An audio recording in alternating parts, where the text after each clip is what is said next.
is something that is for you. I'm here for you. So hopefully I want to make this as interactive as possible. Make sure that you ask all the questions that you like to ask in relation to the topic, branding and marketing, some fundamentals of branding and marketing, and then also in connection to multiculturalism. What I thought I would do is maybe give you guys at least maybe a minute or two. We don't have to take that long, but as I make my introduction, I would like for all of you to at least think about two questions or one question that may be in your mind that you would like to know about branding and marketing. And then I'm going to start just a little bit I'm going to start by sharing a little bit of my story, simply because the reality and the truth is that I never thought I would be in this business. When I started a business, I never thought that in, 13 years later, I will be running a marketing and branding agency or a multicultural marketing agency.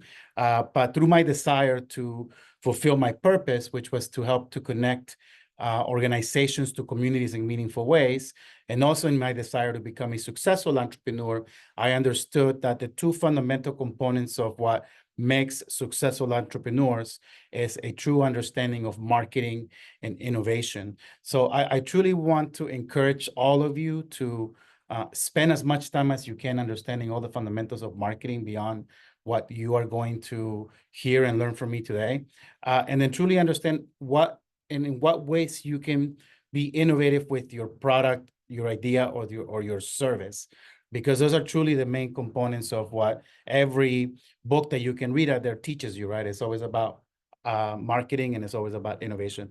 My goal again today is to provide you some fundamentals. None of you guys are going to become experts in this field. I can humbly say that I'm also not an expert. This is just a continual journey, but there are some key fundamental components of marketing that hopefully would stay with you and can resonate in your mind, that may allow you to understand how to think through this process as you are looking to have better engagement with the communities that you're trying to reach. A little bit of my background. I was born and raised in Ecuador. I moved to the US when I was 12. I lived in California for about 15 years, and I've been in Arizona for about 19 years. I decided to start my own business, mostly out of necessity. I was an undocumented immigrant, and that was the way for me to create a sustainable company.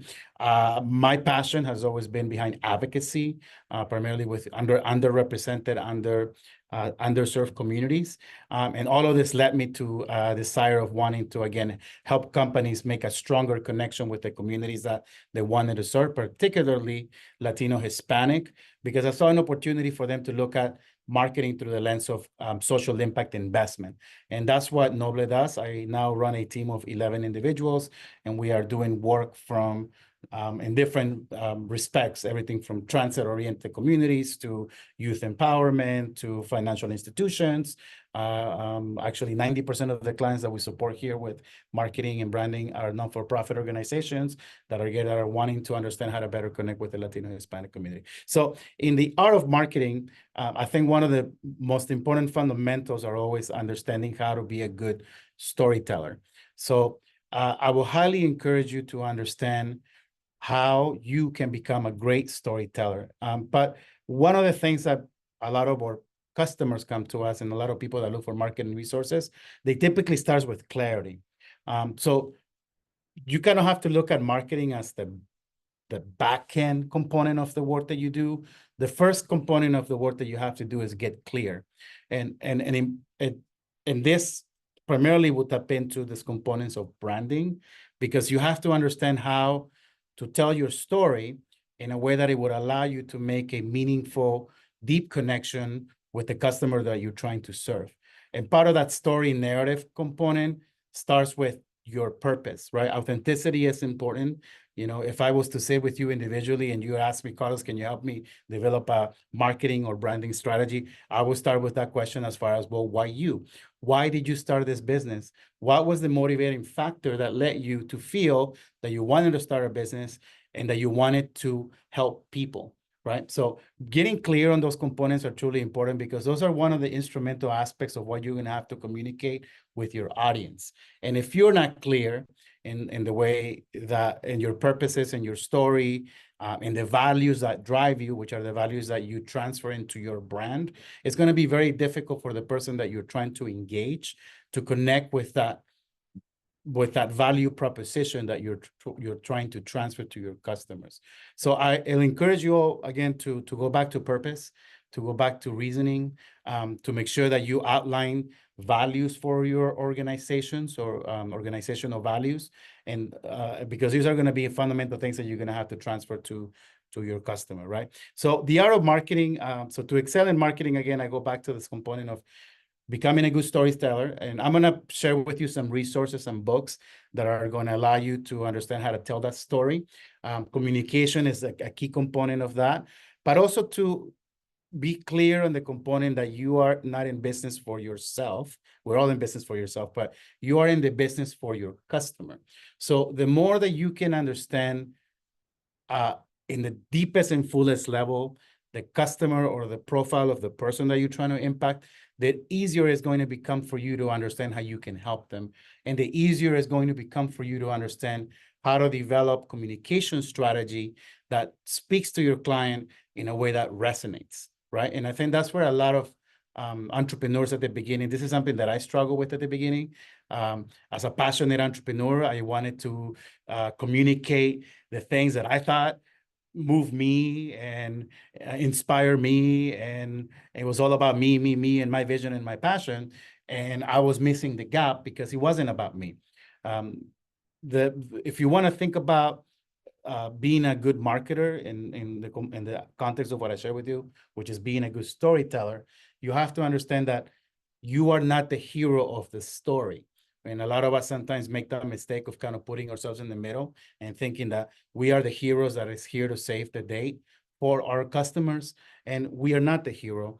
We are the facilitator that helps the hero reaches and accomplishes goals. So the hero in your story is your customer or the community that you're trying to impact. So always look at the lens always look at things of communication and marketing through the lens of like your hero, and understanding your hero, and understanding that the best way to communicate to your hero is understanding what he wants, what are their pain points, what's preventing them from getting what they want, how can you help your hero get what they want, and how can you show your hero that by working with you, their world can be better and more enlightened, right? And our brain also operates this way from a communication strategy. If you think about it, right? All of us go to the movies. You guys always, if you guys start paying attention, the movie narrative is always the same, right? Hero wants something, hero has a problem, hero needs help, hero finds a facilitator, the facilitator shows the hero why he's the person that's best qualified to help him, and then the facilitator shows the hero how he can save the world, right? And get what he wants by working with this facilitator. So that's one component that we do very well here for our customers, is we always look at things through that storytelling hero lens. There's a really good book out there that's called Build Your Brand Story Narrative that I recommend for you guys to read, that kind of outlines that structure of communication, right? That really helps you to resonate with your customer. I'm going to stop really quick just to see if there's any questions so far. Can you repeat the book, Carlos? Building a brand. I'm going to go back and get it to you because I don't want to butcher it, but it's Building a Brand Narrative by Brian Tracy.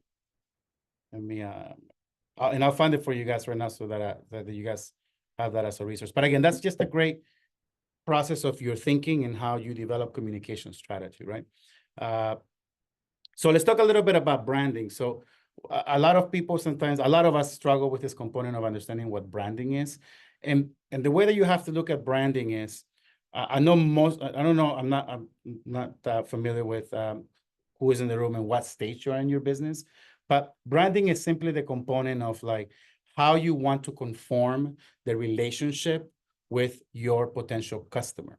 And that's the easiest way to think about branding, right? So think of yourself as a person, as an individual right now, as a solo entrepreneur. I remember when I started, I was the brand, right? I mean, I had Noble behind it, but people were not at that point necessarily buying Noble because I hadn't built enough brand equity behind my company name. So the validator for my brand was really me. So What I was trying to conform is I was trying to conform a very strong relationship with the potential customer.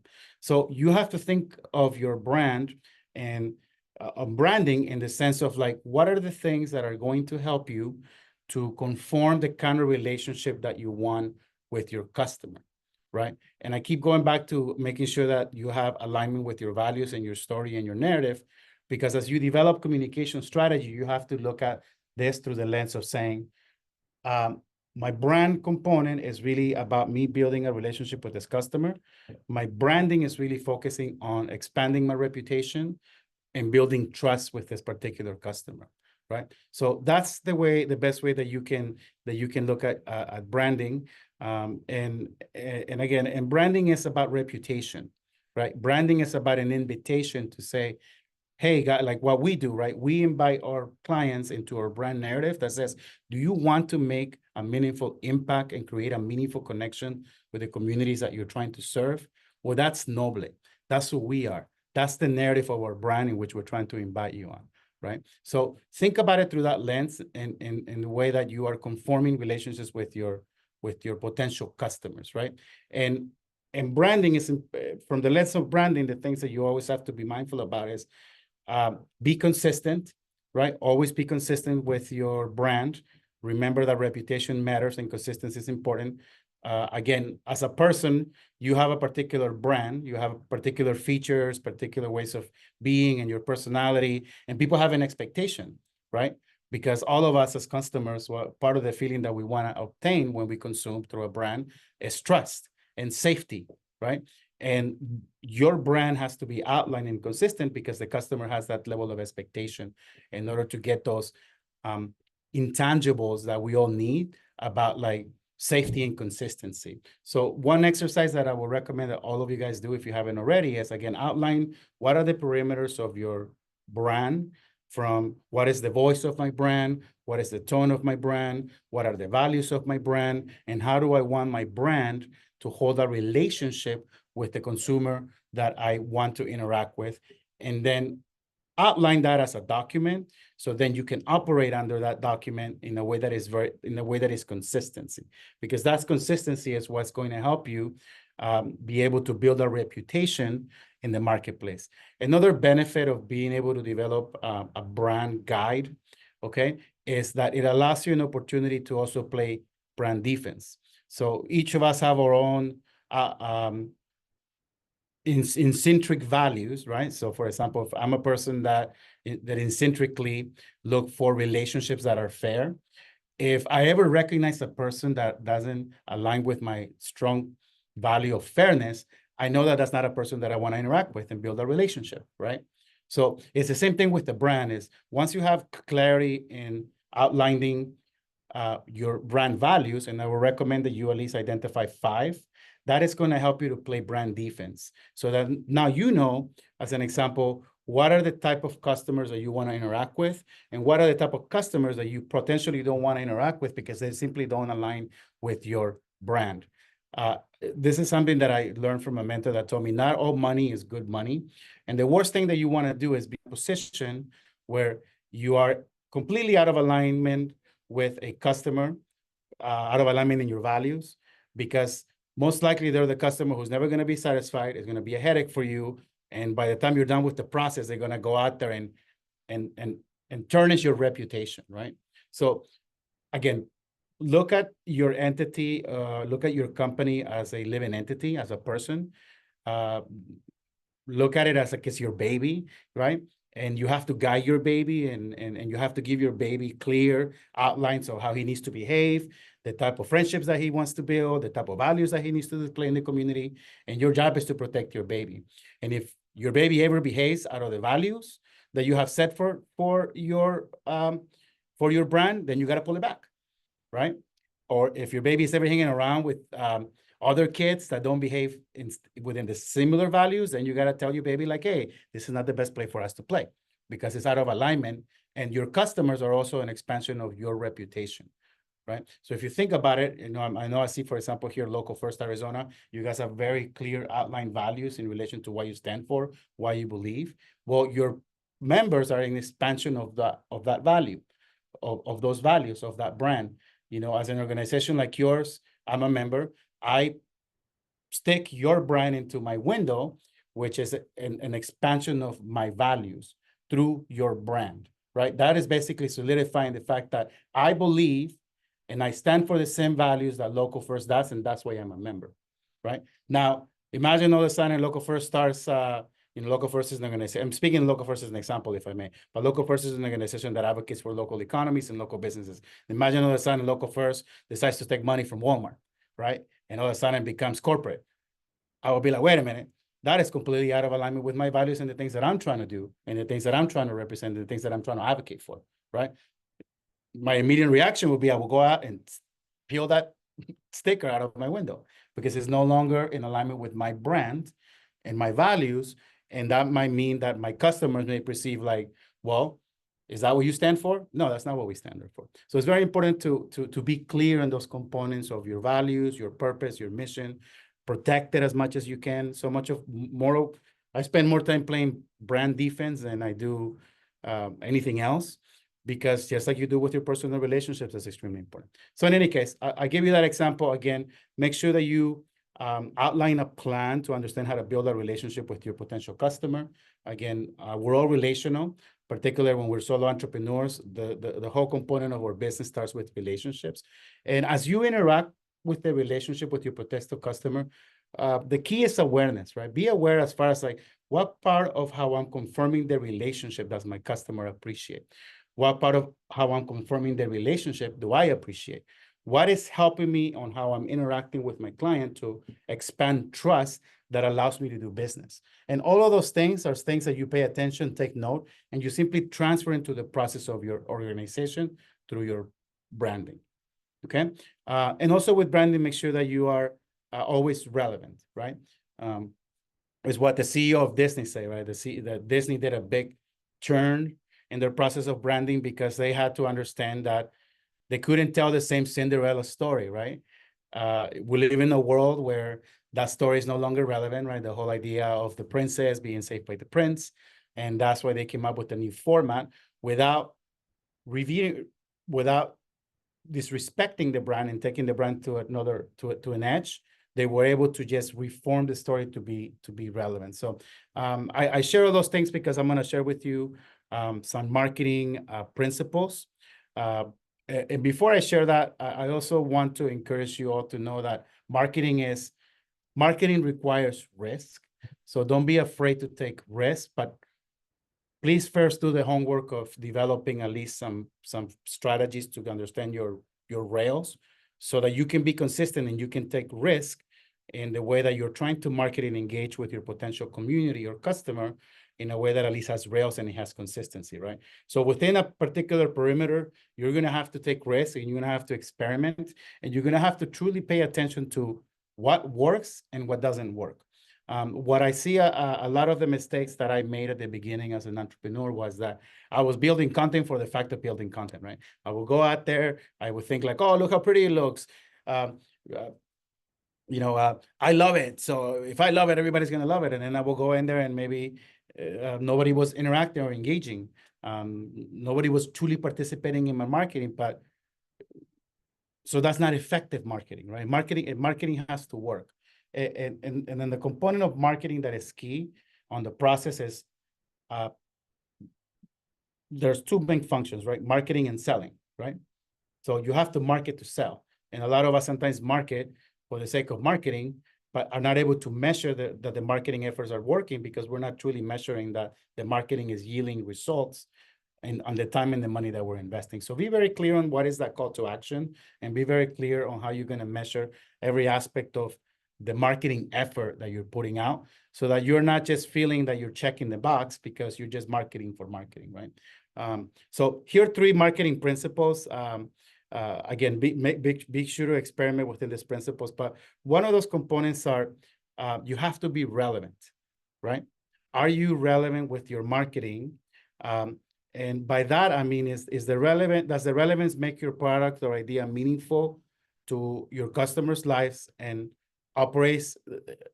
Does the relevancy, are you being relevant in the way that your customer is connecting with the marketing that you're putting out, right?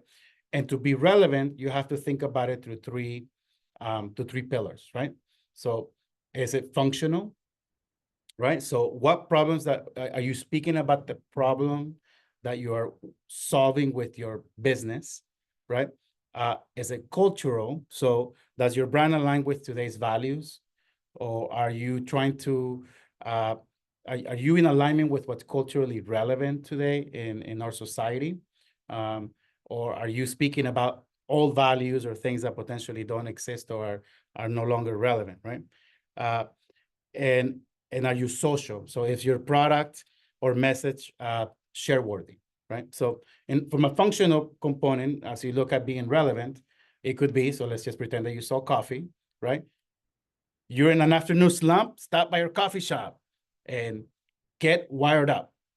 That's relevant, right? That's relevant to the day-to-day issues that potentially your customer has. So that's the way to be relevant with your content, right? So be relevant with the needs and the problems that you're trying to solve for your customer. So for example, for us, the way that we are, that we're relevant and we're functional is we understand that a lot of the frustrations that our customers have is this component of not understanding how to make a strong cultural connection with communities of color, right? So we expose that work and say, hey, are you trying to make a meaningful connection with the Latino Hispanic community? Well, allow Noble to help you build that bridge and empower you to understand how to do that function so that you can impact more community, right? So that's a functional message that really addresses some of the problems and needs that our customers have.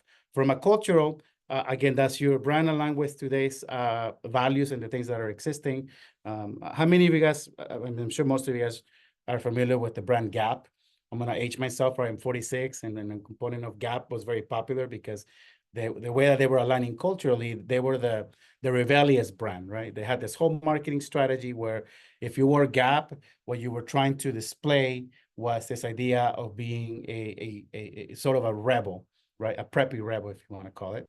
And that is no longer relevant in today's dates, right? This kind of idea of like rebellion has kind of really weeded away in our society. So Gap doesn't have the same effect with their marketing from that perspective because that's just not culturally relevant, right? Now there's more cultural relevancy and people wanting to create social impact and people wanting inclusion and diversity, right? So as a brand, you always have to make sure that you are culturally connected to the things that are happening in real time in your community, okay? Or things that are happening in real time for your customers, right? People's values and beliefs are shifting over time, and you have to be attentive to see when those shifts are happening so that you make an adjustment so that you're culturally relevant, okay?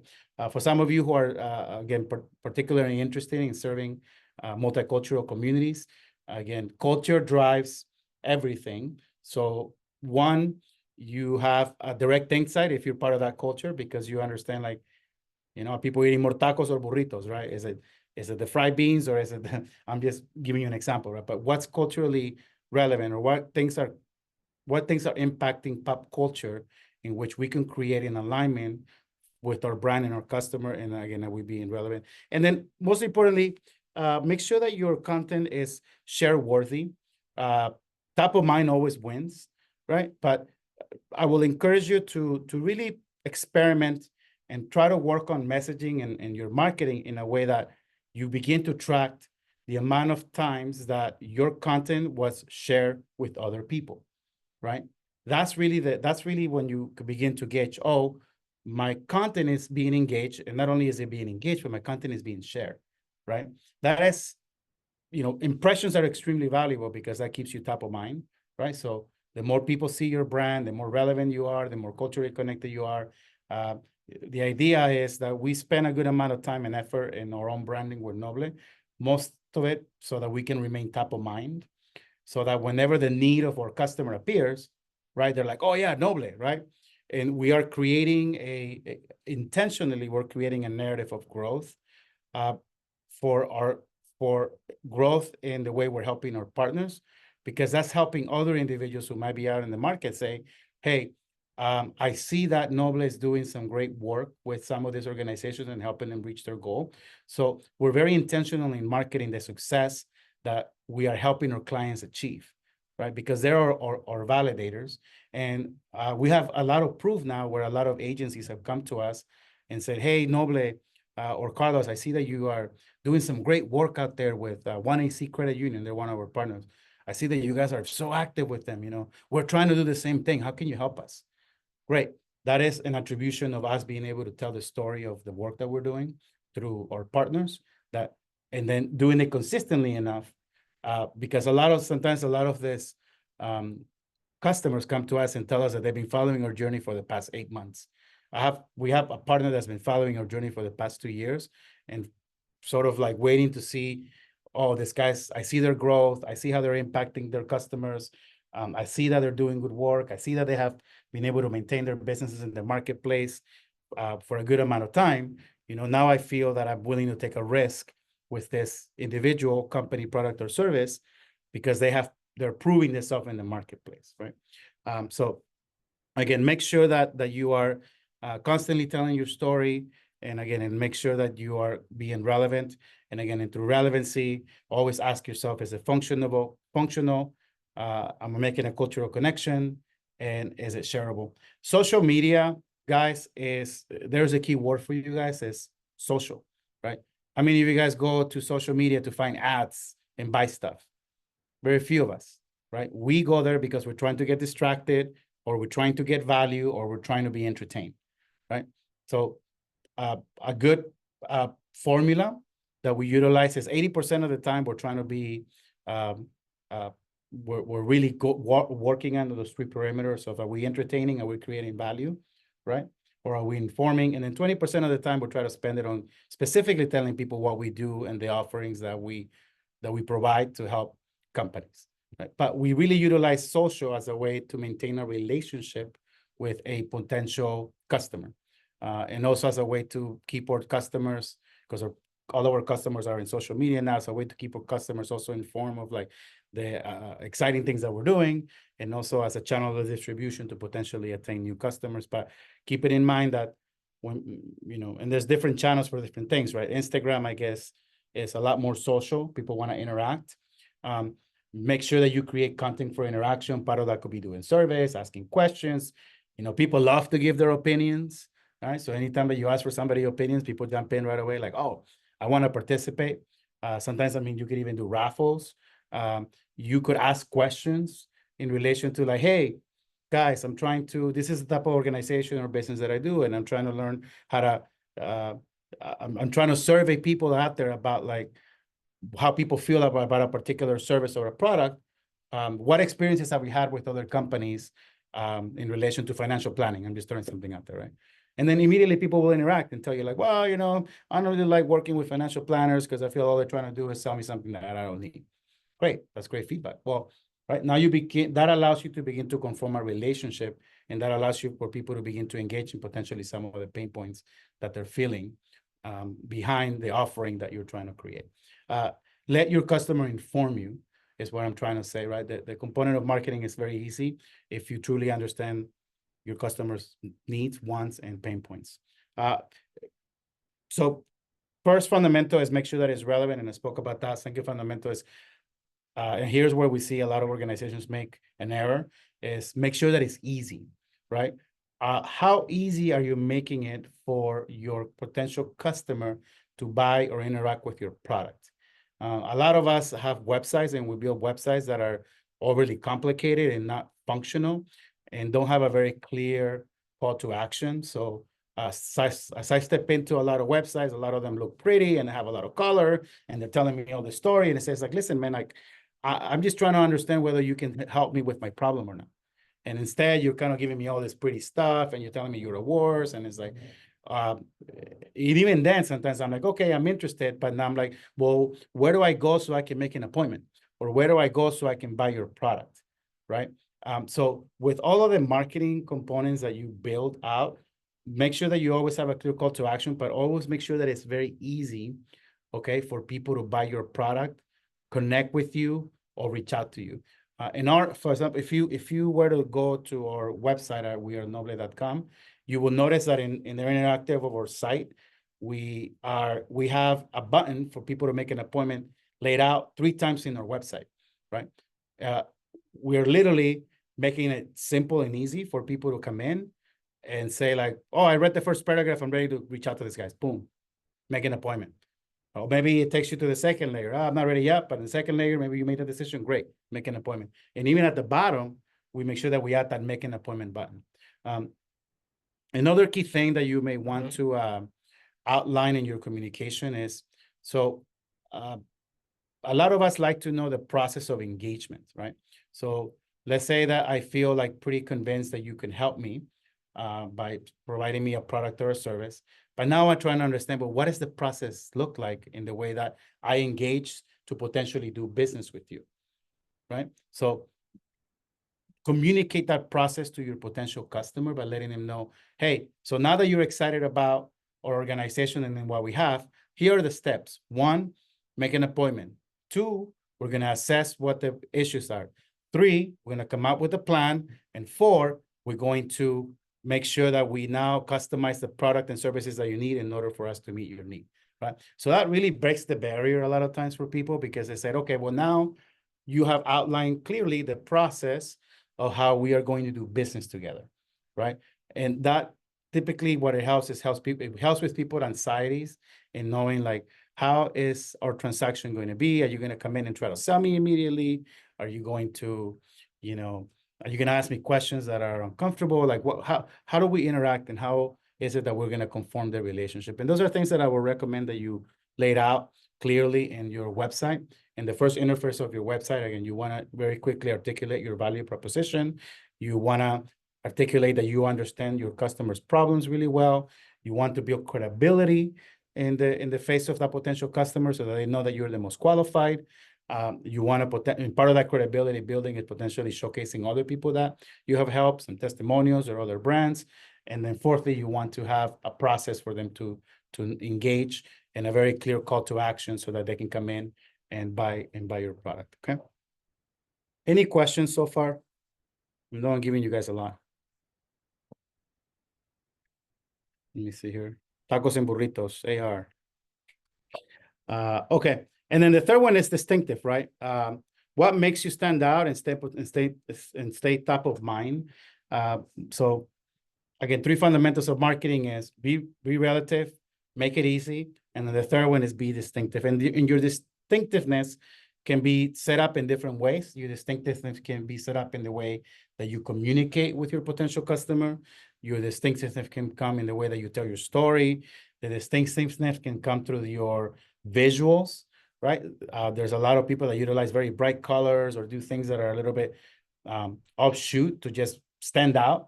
But being distinctive is really important. The distinctiveness for you could be your voice, the voice that you're utilizing to communicate your value proposition. But the idea is that you look for a way to stand out. For example, and the reason why you want to be distinctive is as distinctive and then be consistent with that distinction is the fact that you always want to be top of mind in people's minds, right? So I'm sure most of you have heard this top dog law, right? Top dog, right? So that's very distinctive, right? Something that you remember. My 11-year-old says top dog law, right? Part of that distinction could be a lingo, right? Learn and roll is the way to go. Go 1-800, right? So a lot of people utilize lingos to be distinctive. One campaign that was extremely successful. So in marketing, there's something called mirror marketing. So a lot of marketing that you see sometimes is just simply mirroring, right? They'll say like, oh, well, how do people behave when they drink beer? Oh, people are next to the carne asada. They're drinking a beer. They're with their friends. They're having a good time. So a lot of marketing agencies just do mirroring. And they said, oh, okay, well, let's create a storyline that mirrors how people behave when they drink beer, which is great, right? A lot of people identify. People kind of understand the product. But distinctiveness is what, for example, what Dos Equis did with the most interesting men in the world, right? That has nothing to do with beer, but it's something that now sticks in your mind. And I share this story because I'm recently a grandpa, and we took a picture with my grandson where he was kind of, looking like he was the most interesting man in the world. But you see how that distinction now made a resonation in my mind to a particular brand and product. So try to think through and be creative. Again, being a marketer is about being creative, and how can you provide distinction between what you are providing and what you are saying versus what everybody else is providing and what everybody else is saying, right? Do it within the perimeters of your brand. Again, I keep going to that point. But definitely distinctiveness is something that is key. So again, this is called the RED method, right? Relatable, easy, and distinctive, right? So if you can remember that way, relatable, easy, and distinctive, I think it will really help you to understand like that's a very key fundamental for marketing. So again, what I wanted to do now is open it up to some specific questions. Again, this is not about me hearing myself speak. We have about 20 minutes, but I wanted to see if there's any pressing questions that you may have in relation to marketing, branding, community relations. What are some things that I might be able to answer? So let me see. So I have one here from Alex. What guardrails do you recommend to keep you distinctiveness from becoming disingenuous? So again, that's part of that, a little bit of that soul searching when it comes to being authentic in who you are.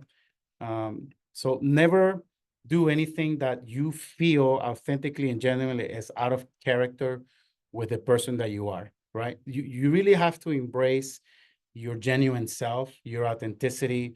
You really have to embrace in marketing even what you believe and stand for.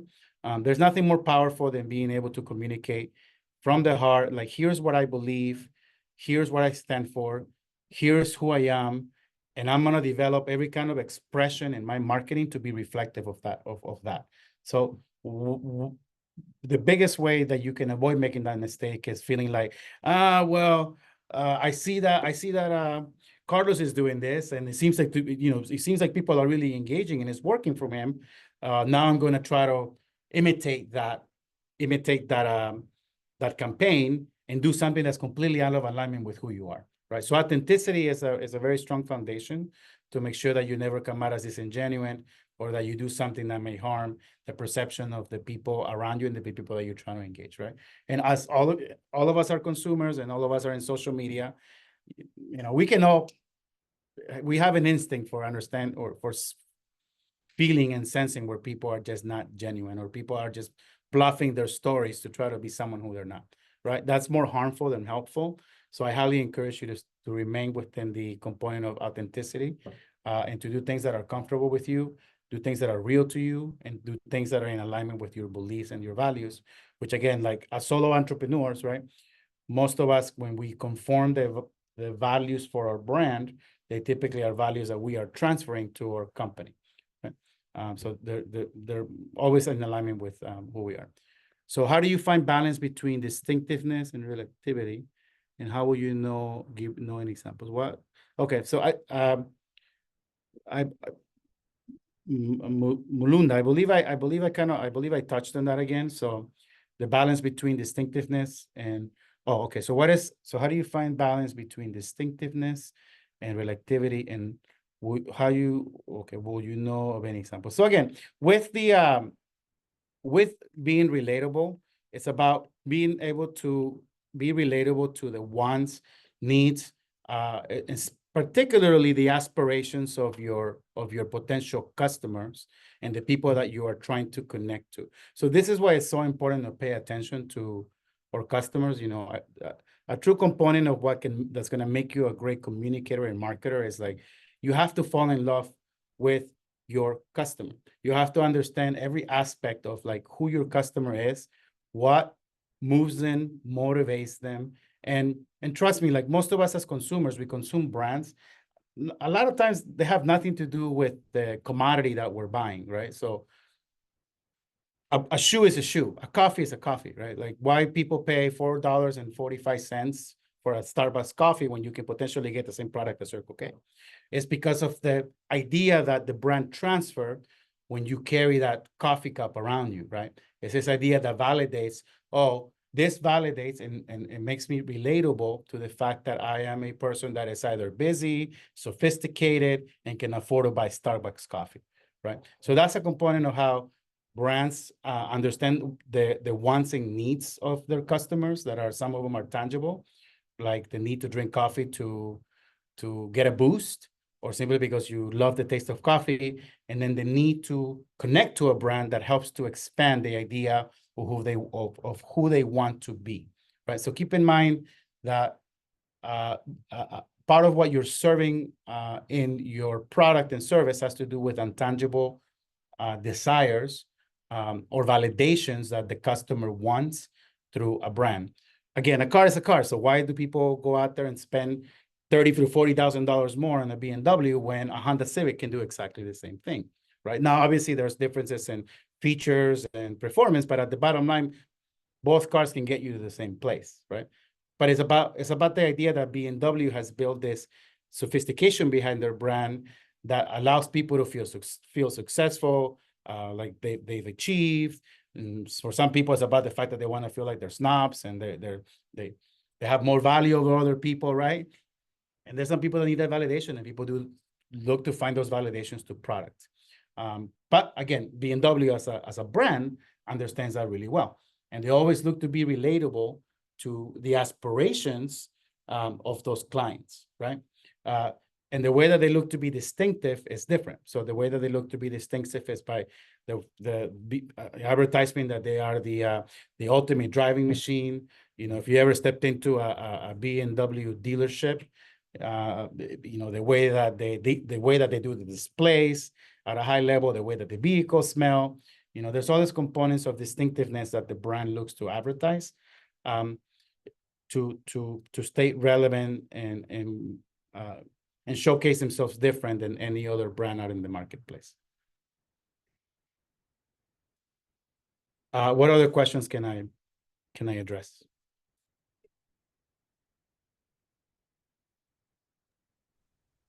Can I kind of come off mute real quick? Just ask you something? Yeah, of course, please. Awesome.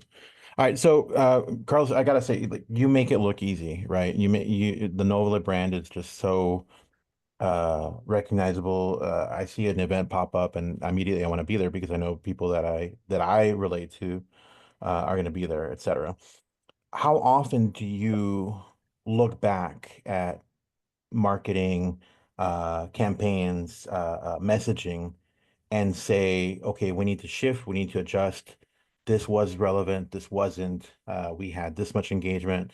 Like, are you doing this on a weekly basis, a daily basis? Obviously, what would you recommend for businesses like ours? So constantly, particularly, you know, now also keep in mind that I've been in business for 13 years, so I have a team now that is keeping the pulse, right? But as a solo entrepreneur, I constantly had to have that level of awareness. And here's one thing that I will recommend all of you is it's all about how you think about yourself, right? One, you have to think about yourself as an entrepreneur. And then two, you have to begin to see yourself as a marketer, right? And come with that level of awareness anytime that you're engaging with that potential customer to say, okay, I am here to meet my customer. I'm here to hear my customer. I'm here to get stories from my customer. And all you're doing is you're probing for information to make sure that you're staying relevant and connected, again, to the wants, needs, and aspirations of the customer. So if you pay attention, the customer always directs that process for you. It's just that a lot of times we are not in a space of awareness, or we're not coming in intentionally with that thought process to say, I'm here to service a client. I'm here to touch base with that relationship with the client, or sometimes even your prospects, right? But I'm here really looking at clues in which the potential prospect or customer can indicate the things that are moving them into buying a product or a services, or sometimes the problems that they're having with some of the products and services that they're interacting with, right? So again, and Alex, thank you for saying that it's really easy, but in some ways it's extremely easy, guys. It's really about, I don't know how many of you guys are in a relationship, but it's like having a partner, right? Like if you're intentional about hearing your partner, most likely you're going to be able to cater to that partner so that you can make your partner happy, understanding what are her wants or what are his wants, What are the things that they like, the things they don't like, how they want you to behave sometimes, how they want to be communicated to, right? Depending on the profile of customers, right? Some of our customers are reactive communicators, right? They want details. They want to understand every aspect of like the work and the campaigns that we do. So we cater to that. We adjust, right? And some of our clients are more proactive. For them, it's like about like, why are we waiting, right? I understand the why, and I need action. I need you to show me, and I need you to get me to the finish line. So, Alex, that's a great question. But again, hopefully my answer helps you. But staying relevant is simply just staying aware, and taking notes and being intentional, and then formulating. And we literally sometimes take in verbatim what the customer complains about, or what the customer appreciates about what we do, and we market to that. And we're like, oh, because you know, like I said, we always try to understand what the pain point and where it hurts. And the customer will tell us like, well, it hurts here. And then the customer will also tell us, and I am so pissed off because I've been to 3 other agencies that don't get my pain and have made me do all this other stuff. And it's been 3 years and I spent all this money and my knee still hurts, right? So can you help me? Yes, absolutely. Part of being relevant as well is making sure that you understand how to educate your customer. There's nothing better than an educated customer. So also figure out a component of how you develop value through education, right? When we engage with our partners, we take time to make sure that we don't assume that our clients understand the components of what it takes in order to produce a product. So as a way to provide safety and as a way to create even a greater experience for the customer, we make sure we take the time to educate that customer. So try to understand like, okay, well, what parts of the product offering that I have are components in which I should be educating my customer, right? And educate your customer, because then your customer becomes empowered and they ultimately feel they're in control. They're like, oh, now I understand this. I am in control. I am making the decision. And ultimately, like all of us, when we go for a product or a services, we feel like you are working to serve my want and my need, not the other way around. Hi, Carlos. It's Alexandra. I have a question for you. Yes. So when I first started the meeting, you were going over thinking about your top 5 values, Yes. which I think is great. And I think everybody on the call probably already has a business established, so they're kind of in a different place than I am. I'm contemplating starting my own business, Right. and I've been doing a lot of work around like 1099 projects for the last several years. So I think I have enough experience, examples, my values. But if you were starting Noble today in 2025, what would be like the first step? So again, it's exactly what you have just shared. I mean, Alexandra, right? Alexandra, that's how I started my business. I started being a 1099 as a consultant. And the first part of any startup is what is called making sure that there's a need for the type of product and services that you're trying to provide in the marketplace. So you're in beta mode right now, right? You're out there, you're hustling, you're meeting people. People are giving you opportunities to provide solutions to pain points. And that's great. That's a great indication that there's a need for the type of product and services that you provide. Your job is to understand and pay attention in relation to like, well, because, most of us at the beginning are there's a term that's called, most of us are trade workers, right? So meaning most of us started because we were good at something. So as an example, let's say that you were the chef at a restaurant and you begin to realize like, well, the reason why this restaurant is successful is because I'm the chef and I'm the key to the restaurant. So that's, you understand a particular trade. And then people trying to think like, oh, well, I should start my own restaurant. And then they try to become entrepreneurs. But the component is like, if you never get out of understanding how to become an entrepreneur, then it becomes extremely difficult to get out of the thinking of being a trade worker to now understanding what is required in order to build a business as a way that it can help you grow. So part of those components is in the phase that you're in now is taking time to digest if you haven't already, and truly understand, like, well, what is the process? First of all, what are the pain points of my customers and why are people giving me an opportunity? Great. Write those out and outline them, because that's part of what you're going to utilize for your marketing. And then two is, how exactly is it that I am able to provide a service to my customer? Like, how exactly am I helping them, right? And that understanding is going to be critical, because that's part of understanding is going to help you to develop your offering for your customers, right?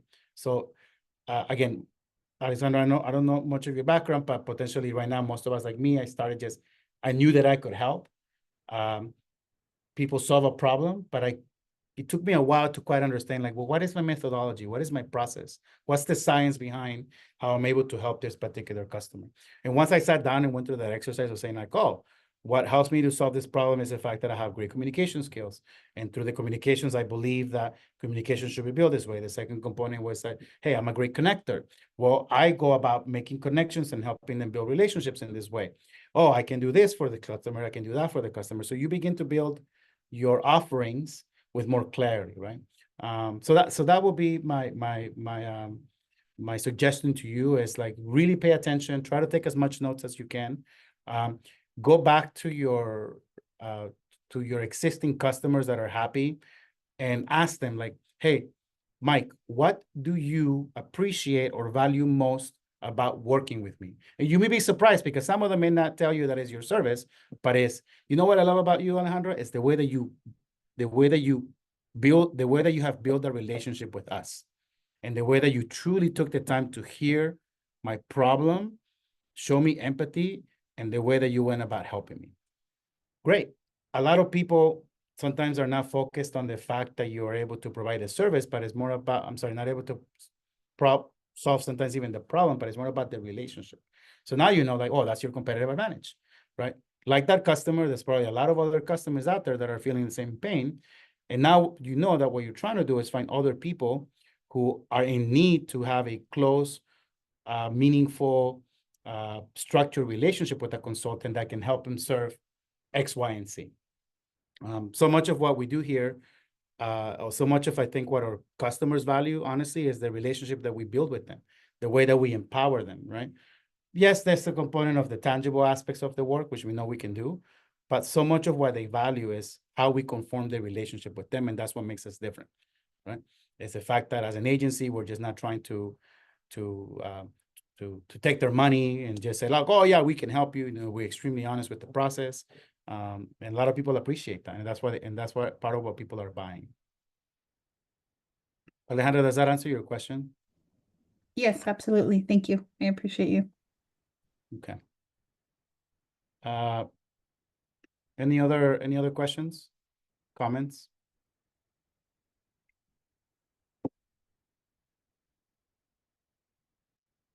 Okay, we have about 4 minutes, guys. So I'll stop here. Right, this is a 1-hour session, correct, Ashrid? Yeah. Thank you so much for the opportunity to facilitate this workshop. I really hope that this was helpful and useful. I'll encourage you all, we live in a day where all the knowledge is out there for you to grab. You want to become a good marketer. I keep going back to emphasizing on find resources and books that can teach you how to become a great storyteller, and find books and resources that can also teach you how to become a great communicator, right? So those are at the core of anything, if anything, marketing. I believe that those are the most important and key things, right? The most people struggle with marketing is because most of us don't quite understand how to communicate effectively with the audience that we're trying to engage. So if you could get those two things as a foundation and basis, and then you can do readings about other components and fundamentals of marketing, you're going to be in good shape. Honestly, it's, again, I might consider myself a marketer. Obviously, we run a multicultural marketing agency, but I guess you can say yes, but I wasn't born a marketer. I had to learn to become one. So all of you have exactly the same opportunity. And the last thing I'll share again is, like, I'll keep emphasizing, it's like, you're an entrepreneur now. Spend a lot of time learning to become a good marketer and spend a lot of time learning about innovation, right? And innovation is not this concept of like, oh, all of you guys have an innovative process and the way that you're approaching your business, because you all have a unique perspective from the background that you come from, right? That allows you to serve your client in a unique way. But you truly have to understand, like, where does that uniqueness come from, and how do you utilize that part of your story and narrative and the reason why you got into the business as a way to create a unique value proposition, right? That can energize you, that can make you feel confident, that can make you believe that there is a market for you out there, because there is a market for you out there. But by learning communication, it can allow you to understand how to articulate that in a way that people can buy in. So again, thank you. I'm also available. I'm very grateful to SeedSpot for the opportunity. I believe most of you guys are here in Phoenix, and I know some of you. But anytime that you guys need to reach out to me, if I can share my email is carlos@wearenoble.com. I know what it is to start a business from the ground up. I mean, that never goes away, right? If you don't like to hustle and struggle, don't be an entrepreneur. If you don't like pressure, don't be an entrepreneur. It's a beautiful journey, but mentorship and doesn't have to be me, but look for other people that have already done it or reinvent the wheel, and go to those experts. Continue to participate. Knowledge is power. I keep encouraging to keep being part of the SeedSpot programs and other programs, because I mean, that's the only way that you can get ahead, honestly. So again, thank you, and hope to see you guys out in the community soon. That was awesome. Thank you, Carlos. You're reminding us that, I mean, truly, whenever you're an entrepreneur, even if you didn't sign up for it, you are signing yourself up to be a marketer full time for your brand. So thank you for the tips. Y'all definitely reach out to Carlos, and we hope to have you back, start external training and all of that good stuff. So thank you for being here, Carlos. We appreciate you. Yeah, and I'm leaving my email here on the chat. And when I say I'm available, I mean that, guys. So feel free to reach out to me at any time, okay? Thank you. Okay, thanks, guys. Bye, y'all. Have a great afternoon. Bye.